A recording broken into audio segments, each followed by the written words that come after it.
and a distinguished set of panelists, Mr. Huang Ping from the Chinese Institute of Hong Kong, and Mr. Daniel Gross, the director of CEPS and visiting professor at University of California at Berkeley. My name is Valentina Pop. I'm a journalist for the Wall Street Journal here in Brussels. I've been covering EU affairs for, let's say, more than 10 years. And it is important to have this discussion a few days before the EU, the European Council President, Mr. Charles Michel, will have a summit with the Chinese Prime Minister. This is, of course, it should preparation of the Leipzig EU-China summit that has been postponed by the German organizers until further notice because of the COVID-19 pandemic.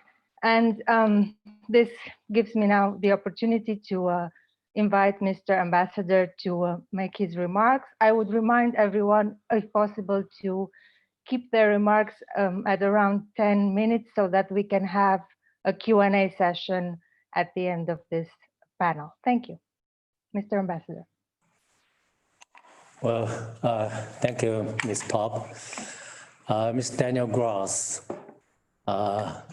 亲爱的朋友黄平先生, Mr. Carol Lano, ladies and gentlemen, good morning. I'm glad to join you in discussing China-EU relations in the context of COVID-19. No doubt the outbreak is bringing profound changes to global politics, economy, and the social life.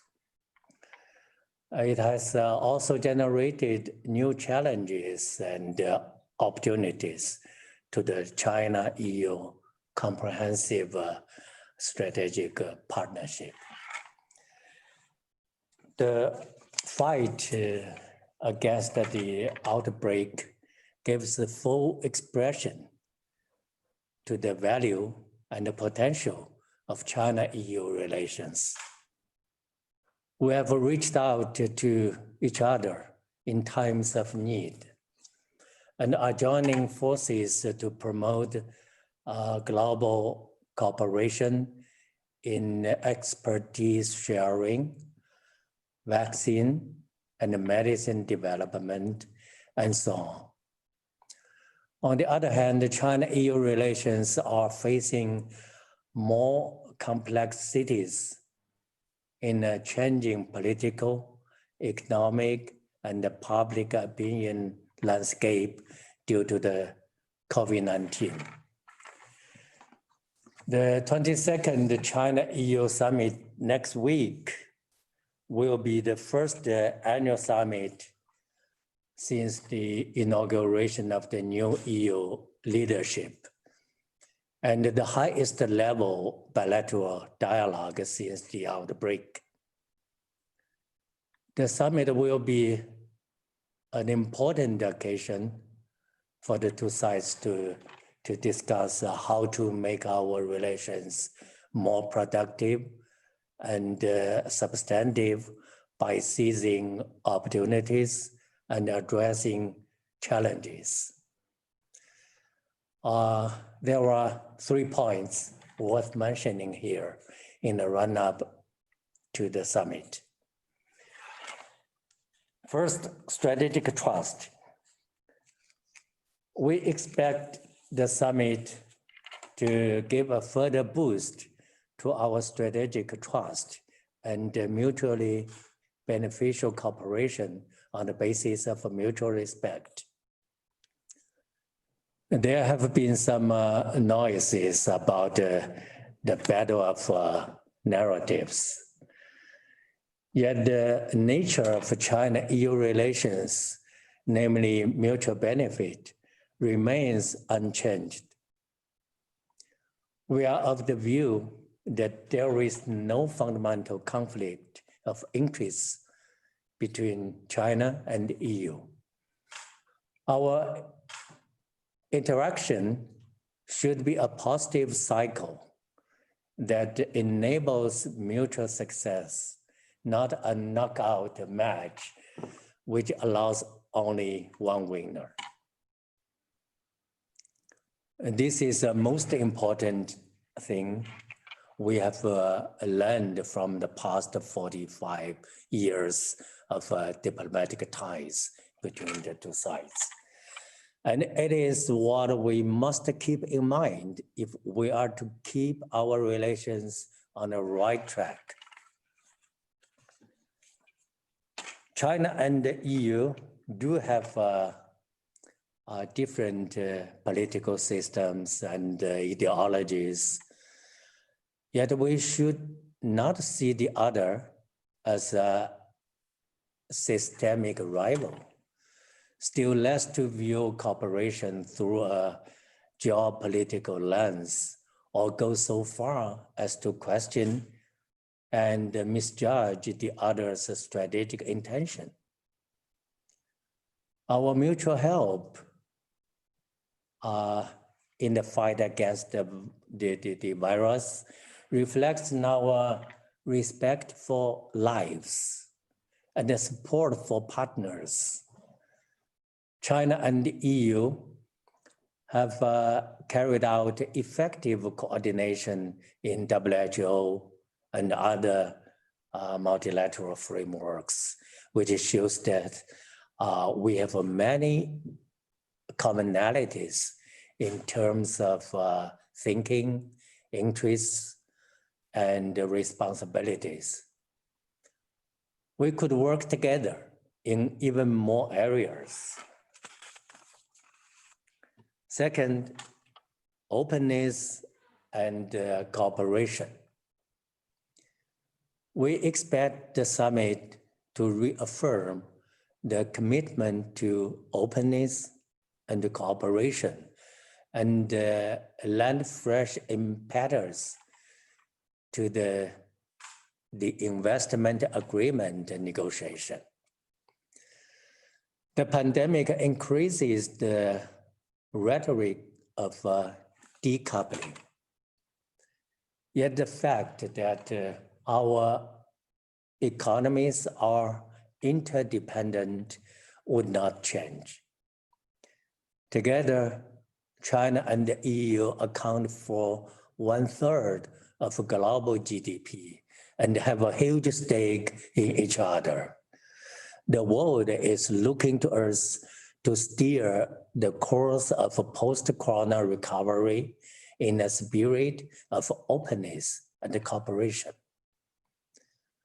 China stands ready to enhance macro policy coordination with the EU to build greater synergies between our respective policy measures.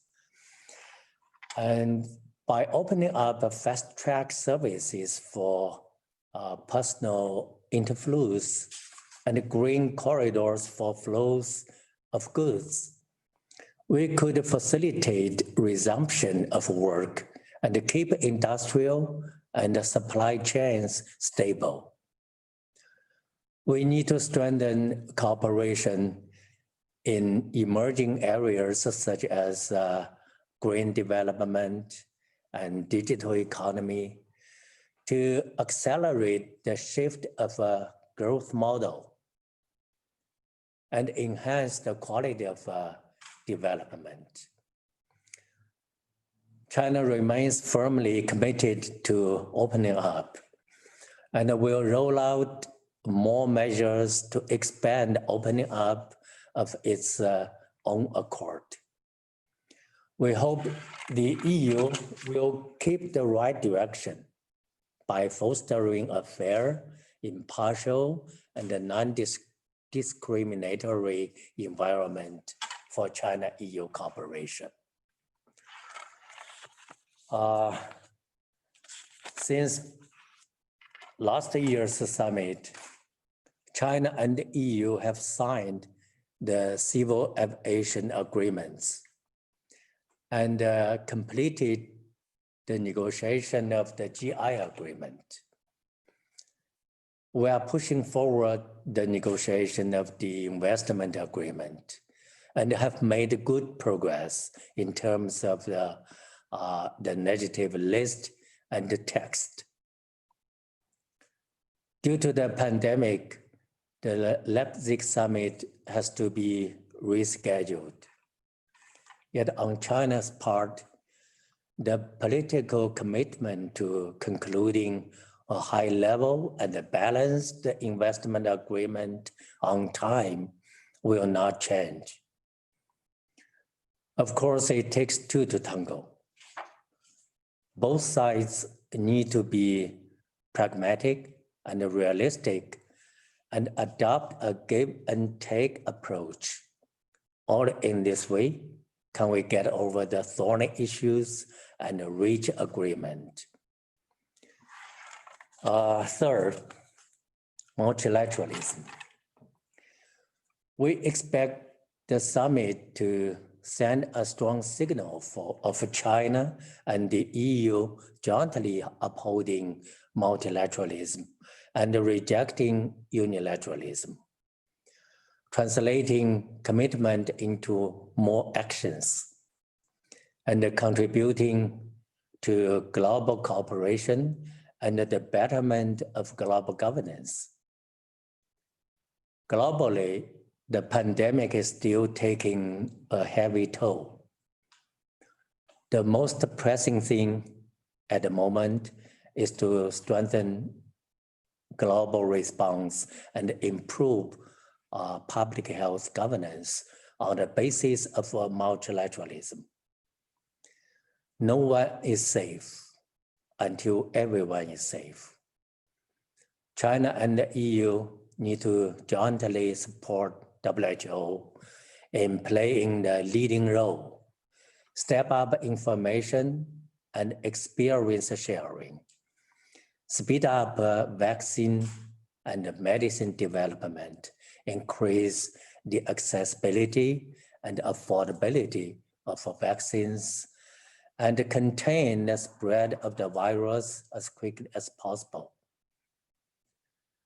We need to jointly step up support to regions with vulnerable public health systems, notably to explore tripartite cooperation with Africa to help it bolster the defense line. In the post-corona era, we need to improve the public health governance system and establish long-term solutions to public health emergencies. Multilateralism is the common language of China and EU, and is exactly where the strategic and the global significance of China-EU relations could be borne out. As two major economies, China and the EU commit to strengthen global economic governance, safeguard the multilateral trading system with the WTO at the core, and they put forward more initiatives to cut tariffs, remove barriers, and promote investment. Climate change and biodiversity protection could also be promising areas of China-EU cooperation on global governance.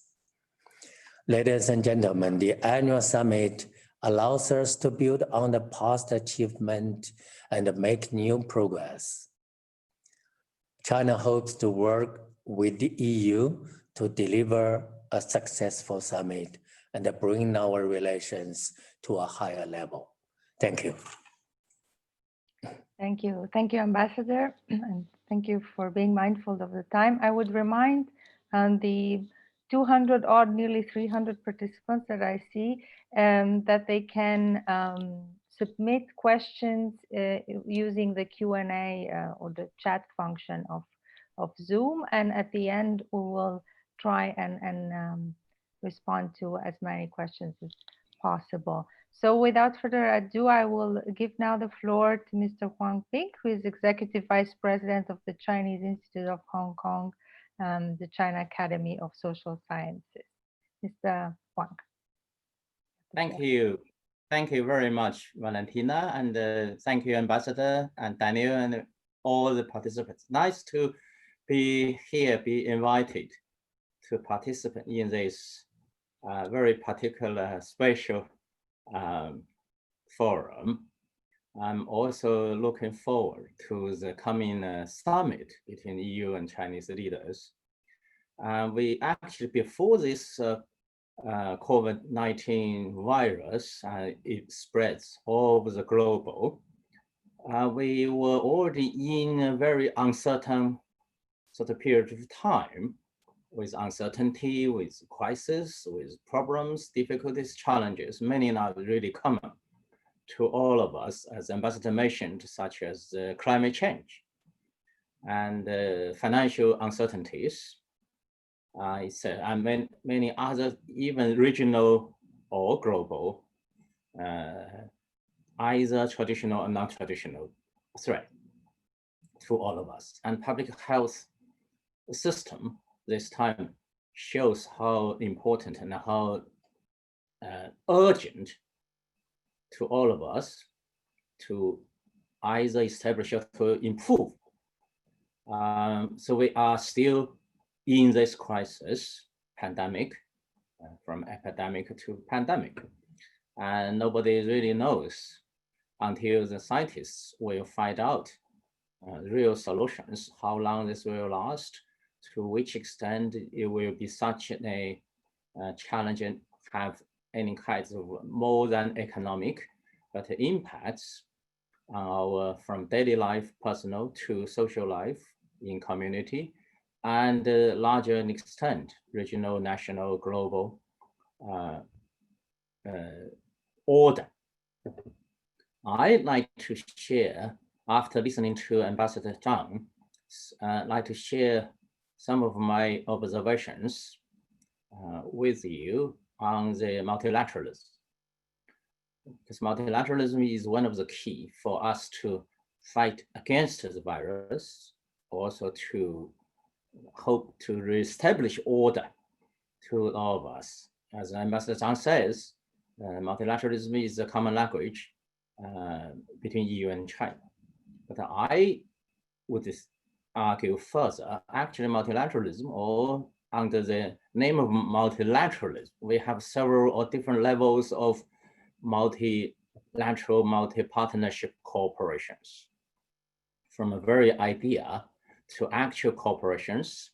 For instance, in Europe, we have the multilateralism within EU amongst the member states. In Europe, either member states or non-EU members. Even within EU, we have those who are already Eurozone countries and who are not yet. And between Europe or EU and Europe with others, with China, one of the major partners, but also with many other partners at global level, regional level. In this sense, in terms of EU-China relations, we may still use the term bilateral. One side is the EU, another side is China. So we have a lot of sort of multi-layer cooperations, but for and based on multilateralism. And precisely because of this, cooperation either against this virus and contain it, and for the safer, better life, even during this period of time, each of us is in a very sort of unusual but very hard time. And after, I believe, even at the beginning, each one, either each person, individual, each community, or each country or regional corporations. The biggest one is the EU, but many others. The first responses to the virus, to the pandemic challenge will be very naturally self-protection. But after certain, not only period of time, but a period of thinking, further thinking, and we have to recognize how important the cooperation is. And by cooperation and collaboration against this, multilateralism is the base. Therefore, I strongly believe and argue for further, deeper, wider collaborations between the EU and China, between EU's member states and China, between our sort of different types of or different levels of institutions of cooperations, including think tanks, such as the one I used to work, the Chinese Academy of Social Sciences, Institute of European Studies, and with the SEPs. But also there are many others. For instance, this time from all over the world, we see the very positive experiences and even stories, how individuals, how communities, how neighborhoods collaborate each other, and also they work together with either non-official governmental agencies or other type of agencies such as WHO on this difficult problem. And we are in such a world in which there are more and more non-traditional but common and global challenges to all of us. This can be one of the cases to show from the climate change to sustainability, such issues, as well as global governance, how really important, more than just the ideas, more than just the concepts and the theories. There can be many, but in practice, in reality, EU-China can be one of the best practices for the world, to other parts of the world. How, in spite of differences, of course, we have differences, even within Europe, intra-Europe, or within China, we also see such kind of diversities, both cultural, political, social, as well as other types of.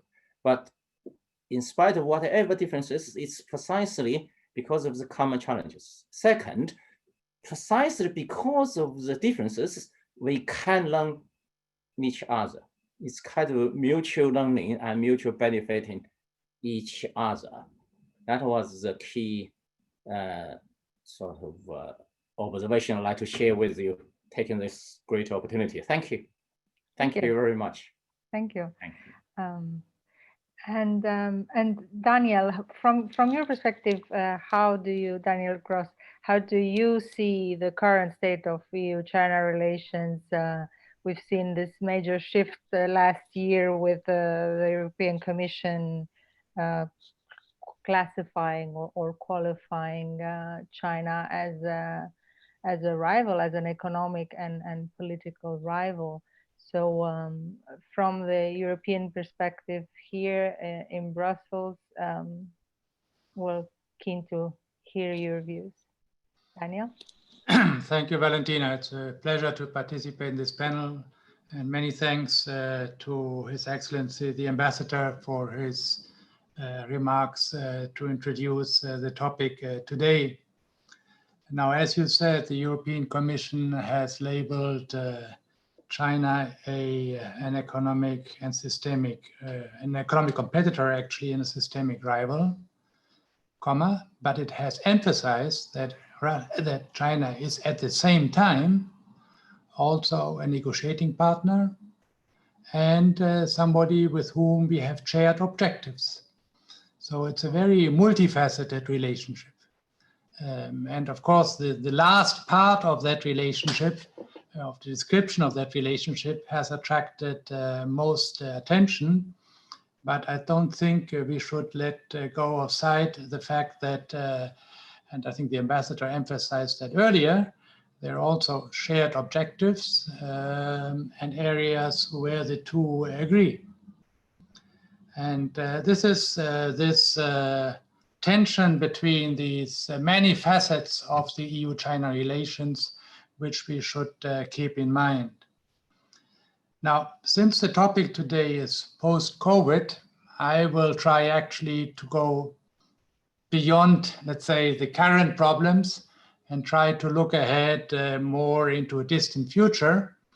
And given the limited time that we have, I would also propose to limit myself to one aspect, which is actually the one where the EU competence is strongest, namely the economy. Wang Ping has already mentioned that, of course, when we talk about EU-China relations, we have a mixture between competences of the EU institutions, member states who jealously guard their national sovereignty in foreign policy. But it is on the economic side where the EU is most united and where the EU institutions actually are able sometimes to take decisions, but at least to bundle efficiently the interests of now 27 member states. And so this is the area which I would like to look at. Now, as the ambassador already said, one has to acknowledge the differences which exist between, let me say, Europe and China in the political system, but, and that's more important now for me, in the economic system, where there's a clear difference regarding the role of the party and the state in the economy, which is much stronger in China than it is in Europe. Not to say that it is absent in Europe, but it is less strong than it is certainly in China. And the point of friction, which I see, is that China is developing very, very quickly. In some areas, it is increasingly becoming an economic and technological powerhouse of its own. But China is a continent, very big, right? It also has areas where it is not so advanced. So, and what the EU perceives is that we have this big and growing economic power, technologically quickly advancing, but it keeps restrictions on sometimes trade, but much more on investment, which are justified mainly by a weaker economic development. So the tension is that China becomes technologically and economically stronger at a quicker pace than it is opening towards the rest of the world. At least that is the feeling here in Brussels, that Europe has been very open to Chinese investment, at least until now, but there's a feeling that that is not the case in China. Maybe 10, 15 years ago, one could understand the reasons why China had kept restrictions on investment, which can, by the way, be measured by OECD indicators and others.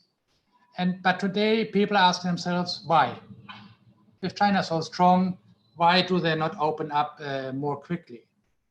And the same thing, I think, applies also to WTO relations.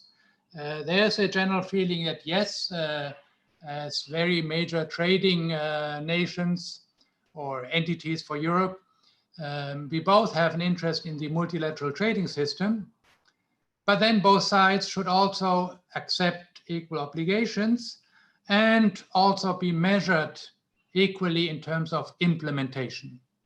Because there's a feeling sometimes that implementation has not been really followed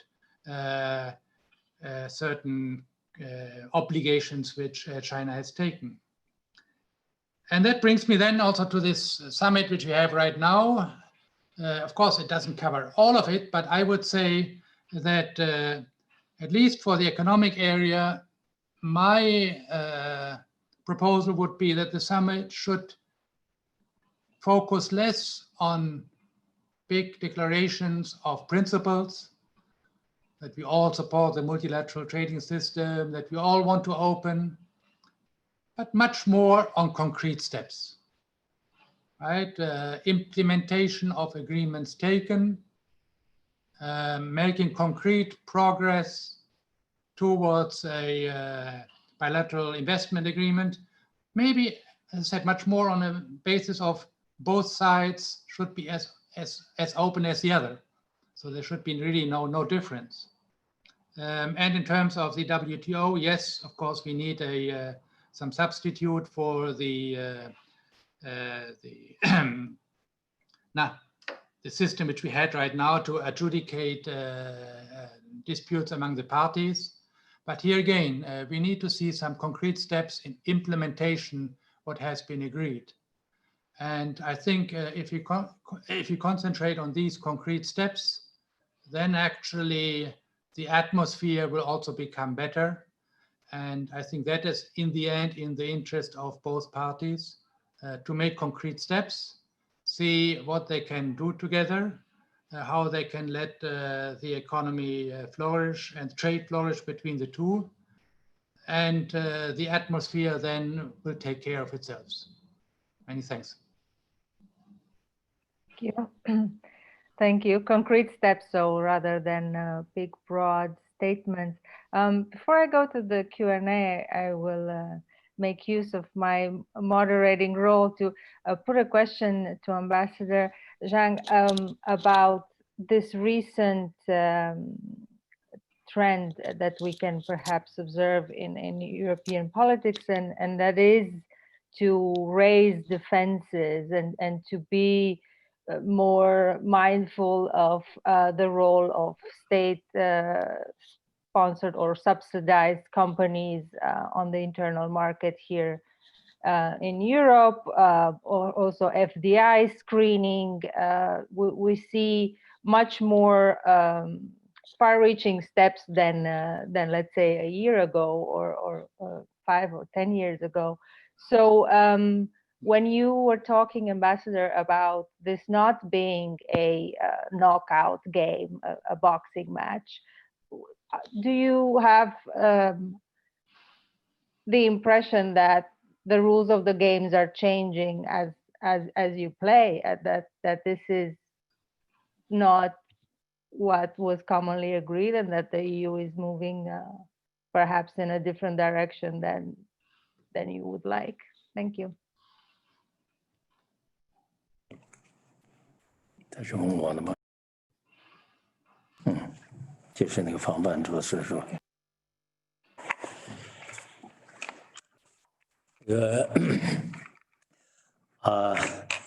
？So thank you very much for your questions, and with your permission, I'd like to answer the question in Chinese, and my assistant will help us with the interpretation. 这个中欧之间的合作嘛，可以说已经有几十年的历史了。这过去40多年里边呢，取得了长足的发展。这个体量大，领域广，这个有深度。China-EU cooperation has been going on for decades. And since the establishment of our diplomatic ties more than 40 years ago, our cooperation has a big size and has covered a wide range of areas in an in-depth way.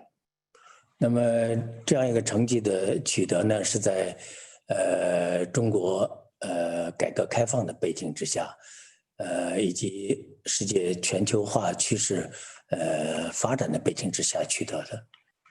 And the growth of our cooperation is accompanied by China's reform and opening up program and the trend of globalization. 那么中国的改革开放政策呢，是我们的国策，我们会继续的坚持，而且近年来也得不断的推出这个诸多的新的举措。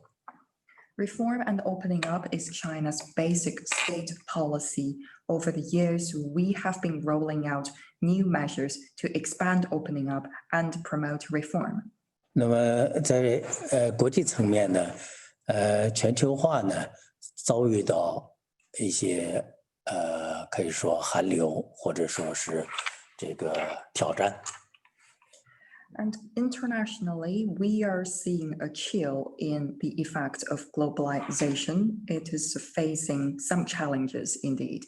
它的表现呢，我们今天看到的很多了。And we are seeing many manifestations of the challenges. 中欧双方呢，作为两个重要的经济体呢，我们都是多边主义的倡导者，也是这个维护者，同样呢也是受益者。China and the EU, as two major economies of the world, both uphold and benefit from multilateralism. 那么在今天这样一个严峻的国际形势之下呢，中欧携手合作，维护多边主义，反对单边主义和保护主义，对我们这个世界的发展是至关重要的。Under the complex circumstances, the cooperation between China and the EU to uphold multilateralism and oppose unilateralism and protectionism is of crucial importance for the world. 正如刚才您谈到的，近一个时期以来呢，欧盟方面呢出台了一些个政策措施，那么这些政策措施呢，在这个外界也引起了一些反响和关注。And as the moderator just pointed out, that the EU has recently adopted some measures which have garnered a lot of attention from the outside. 比如说加严这个外资审查，比如说昨天发布的外国补贴这个白皮书。For example, the strengthening of the FDI screening and the publication of the foreign subsidies white paper yesterday. 我本人呢也很关注这些动向，同时呢，我也同这个许多在欧洲投资的中国企业家保持着密切的联系，听取他们的一些看法。那么坦率的讲呢，在同他们的沟通中呢，我感到了他们一些担忧和焦虑。And I'm watching this development very closely. I often talk to Chinese investors here in Europe to listen to their opinions. Honestly, in my conversations with them, I could feel their anxiety. 这个多边主义，这个开放市场经济，这些是这个欧盟素来主张的原则。按照欧盟这个欧洲人的话讲呢，是这个欧盟的基因。Multilateralism, openness, and market economy are principles long held by our European friends, and in the EU's words, it's in the DNA of the EU. 我们在过去40多年的改革开放中呢，中国呢，这个取得了很大的成绩，其中呢有很多呢是我们在同对外合作中，特别是在同欧洲的合作中，我们学到了这个市场经济的一些基本的原则。In the past years of reform and opening up, China has indeed achieved a lot, and that is mostly attributable to our good cooperation with our global partners, including the EU. We have learned a lot from our EU friends about the value of market economy. 所以我们非常不希望看到我们的合作伙伴，甚至是我们在改革开放中的既是伙伴，又是我们的老师，这个在多边主义和对外开放、市场经济这些方面呢，出现任何这个犹豫或者是波折。So we often see the EU as our professor in building our market economy. So we don't want to see our professor and our partner to have any hesitation when it comes to principles like market economy, multilateralism, and openness. 因为欧盟呢素来是这个多边主义的一个旗手，如果扛旗的这个人在这个多边主义方面呢打了折扣的话，那么它的影响是非常负面的。The EU is always a banner holder in terms of multilateralism, so we don't want to see a player as a banner holder to backslide. Otherwise, it will have negative consequences. 那么具体到中欧合作方面嘛，这个我们知道，资本都是胆小鬼，是非常敏感的。那么一有风吹草动，这个资本会用脚去投票的。那么近年来呢，中国对欧洲的投资在下降，我很担心。Talking about our cooperation specifically, I would say capital is very sensitive and cowardly. In case of any change or of wind, the capital will vote with their feet. Seeing the figure of Chinese FDI flows into the EU in recent years, they are actually showing a declining trend, which has got me worried. 那么这样的这个担忧呢，我也和欧盟的同事们进行过沟通交流，我也表达过我这样的担心。I have shared my assessment and worries with EU colleagues. 那么经常会有人这个批评中国开放度不够。我想这个事情呢，可能是这么看，是不是更科学一些？中国呢，40年前呢，这个采取了改革开放的这个基本国策，我们的开放呢是在不断的前行。There are some criticisms saying that China is not open enough. Let me put the things into perspective. About 40 years ago, we started the Reform and Opening Up program, which is a basic state policy, as I just mentioned. And this process is going on. 或许这个有人说中国的开放度还不够，它有它的道理。因为毕竟中国呢是后来者，中国的开放呢是一个长期的过程。There are some people saying that China is not open enough. There might be some validity in such arguments. After all, China is still catching up in the process of development, and reform and opening up is a long time exercise. 但是足以让我们感到乐观、感到有信心的是，中国的方向是开放，这个方向是个正确的方向。或许你可以说我的速度不够，但是我的方向是正确的。But there is a reason for optimism. That is, the China's direction of expanding, opening up is clear cut. Maybe you can say the speed is not fast enough, but the direction is very clear. 那么在欧盟方面近一个时期以来所表现出来的这些令人们有些担忧的这些倾向呢，它最让人感到担忧的是方向，同样也是方向。But looking at the recent developments on the EU's part, the most worrying thing is the direction. 那么方向和速度相比，永远是方向是最重要的。Between direction and speed, of course, direction is much more important than speed. 我非常希望啊，中国、欧盟作为多边主义的倡导者、维护者，我们要携手合作，维护好多边主义的方向和开放的方向，以及市场经济的基本原则的方向。So I very much hope that China and the EU, as I said, both advocates of multilateralism, could work together to keep the direction of multilateralism, openness, and market economy on the right track. Thank you. Thank you, Ambassador. Mindful of the time, I may accumulate some of the questions that we've received, and I believe Daniel wanted to respond quickly to the ambassador.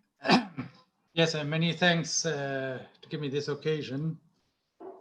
I think the ambassador is right that in terms of opening up, direction is more important than speed. But the speed in the opening up of China has, in my view, been much lower than the speed of the development of the Chinese economy. At least that is the perception in Europe. And it is this difference between the extraordinary achievement of the Chinese economy and the at least perceived here, slow speed of opening up, which has led to the change in direction by the EU.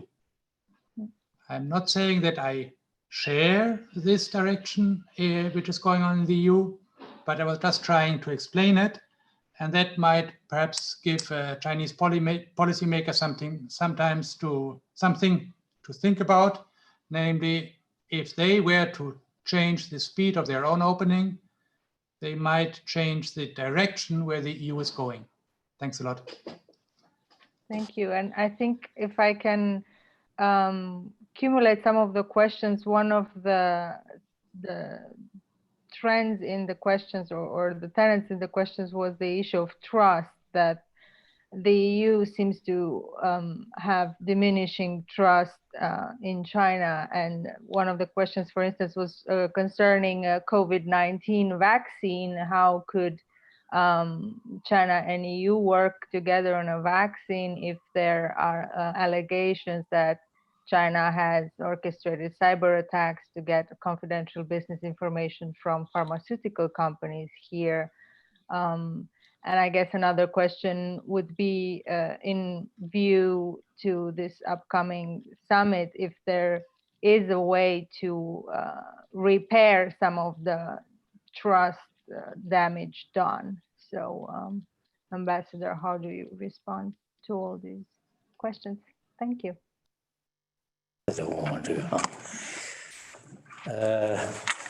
这个中欧合作的这个之所以在过去几十年里边取得这样的发展呢，我想是基于相互的尊重、互相的信任以及共同的利益。As I said just now, our cooperation has been going on for decades, and such a cooperation is based on mutual respect, trust, and mutual interests. 刚才您谈到了这个信任的问题，的确，这个信是其中一个非常重要的一个因素。And trust, as you mentioned, is indeed an important element in our relations. 那么，中欧双方，我们之间有频繁的这个从领导层到各个层级有频繁的交流沟通。也有这个大概在不同领域、不同层级有70个各种交流沟通的机制。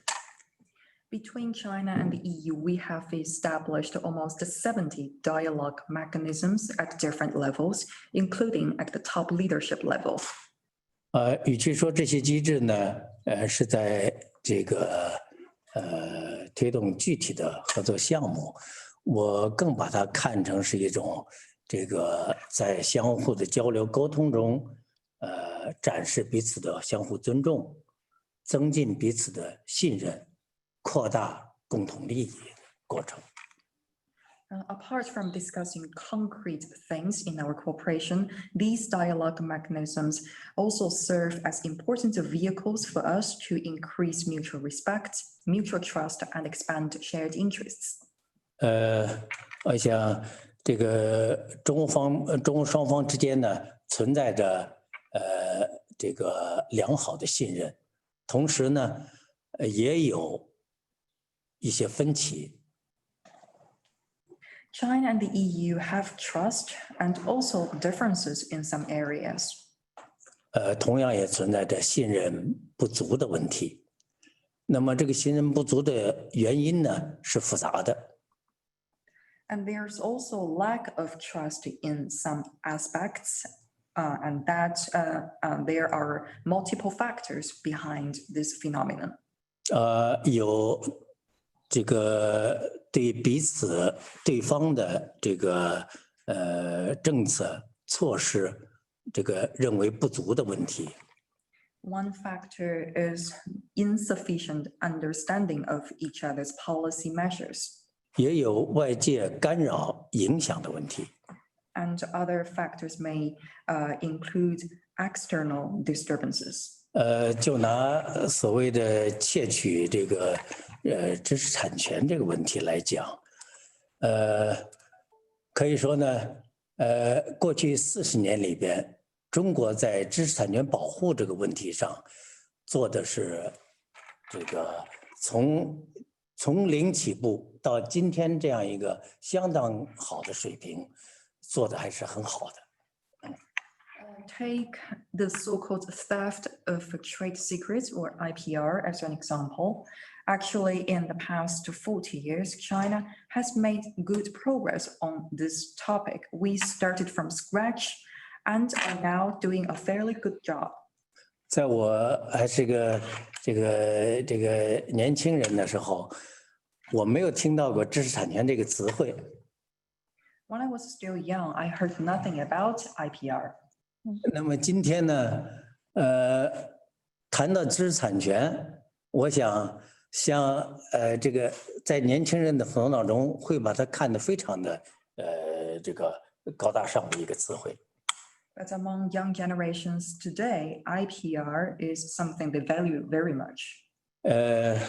那么从客观上讲呢，我们过去几十年里在这个领域取得了很大的进步。一个非常关键的原因是我们认识到了，保护知识产权对于一个国家的发展，对于世界的发展，它有着至关重要的作用。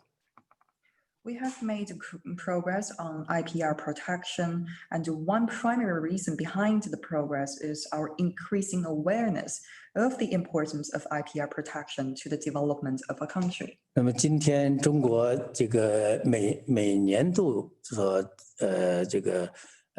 这个登记的知识产权的总量，在世界上是名列前茅的。Now, every year, China is ranking among the top globally in terms of number of patent filings. 那么去年世界知识产权保护组织呢，也曾经发表过一份报告，对中国在知识产权保护领域所取得的这个进步是给予了充分的肯定的。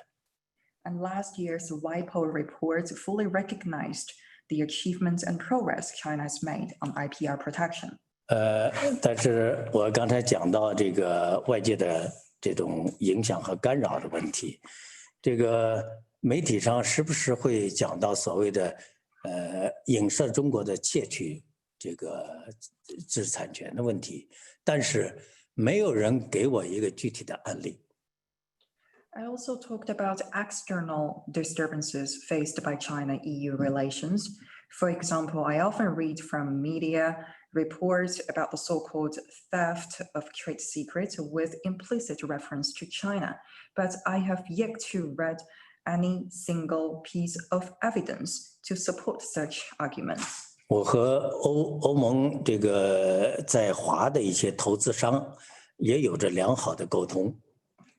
I also often talk to European investors operating in China. 我也很关心中国这个知识产权保护的问题，我也向他们了解，他们对中国在这个领域是怎么样的看法，他们给予我的回答是非常积极的。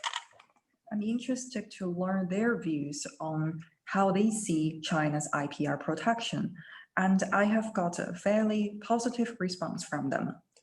所以说这个努力来增进中欧之间的信任，的确对于我来说，对于双方的这个官方机构来说呢，都是一个必须努力下功夫来推进的一项艰苦的任务。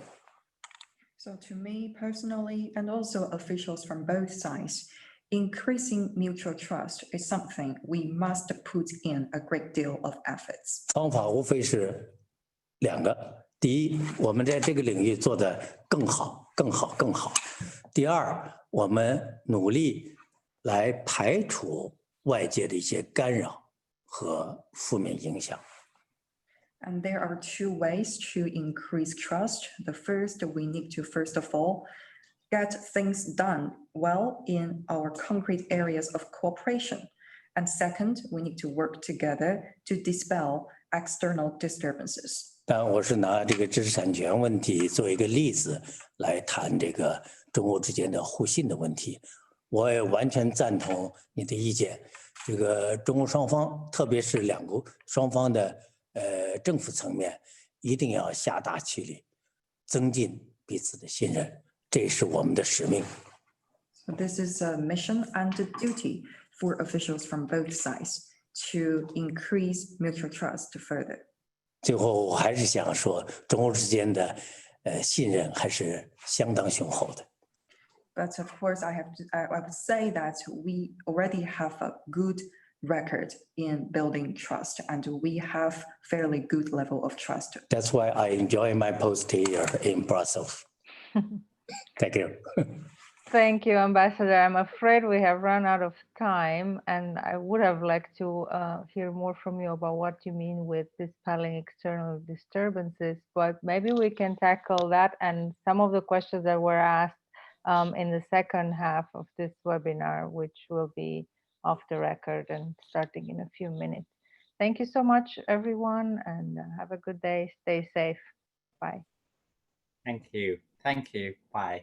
黄院长，后边你就不，张大师您好，辛苦您了。辛苦你，后边你就不参加了吧？后边我不参加了。啊，好，另外一个好，咱们回去。